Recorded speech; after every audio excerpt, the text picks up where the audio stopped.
આગામી 28મીએ બકરી ઈદનો તહેવાર આવી રહ્યો હોય જેને લઈ સુરતની ભેસ્તાન પોલીસ દ્વારા શાંતિ સમિતિની મીટિંગનું આયોજન કરાયું હતું, જેમાં સ્થાનિક વિસ્તારના તમામ ધર્મના આગેવાનો સહિતનાઓ હાજર રહ્યા હતા.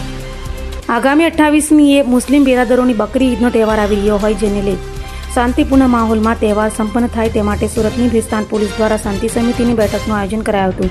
શાંતિ સમિતિની બેઠકમાં ભેસ્તાન વિસ્તારમાં રહેતા હિન્દુ મુસ્લિમ સમાજના આગેવાનો તથા FOP સહિતનાઓ મોટી સંખ્યામાં હાજર રહ્યા હતા, જેઓને પોલીસ અધિકારીઓ દ્વારા સમજ અપાઈ હતી. આ બેઠકમાં 50થી વધુ લોકો હાજર રહ્યા હતા, જેઓને કાયદા વ્યવસ્થાની સૂચના અપાઈ હતી. આગામી 28/5/2026 રોજ મુસ્લિમ સમુદાય દ્વારા બકરી ઈદ તહેવારનો ઉજવણી કરવામાં આવનાર છે. આ તહેવાર દરમિયાન કાયદો વ્યવસ્થા જળવાઈ રહે તે સારું આજરોજ ભેસ્તાન પોલીસ સ્ટેશન ખાતે મુસ્લિમ આગેવાનો તથા આ તહેવાર સાથે સંકળાયેલા ઇસમોની એક મિટિંગ કરવામાં આવી.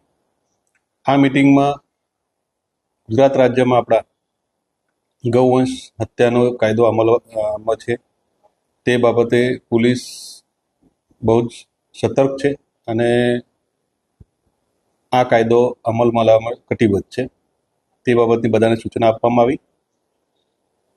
બકરી ઈદ દરમિયાન જે નીતિ નિયમો પ્રમાણે ધાર્મિક તહેવાર છે એ નીતિ નિયમો જળવાઈને ધાર્મિક તહેવાર ઉજવાય તે માટે તમામને સૂચના આપવામાં આવી અને જે આજે આગેવાન હતા એ લોકોને પણ સૂચનો અમે સાંભળ્યા.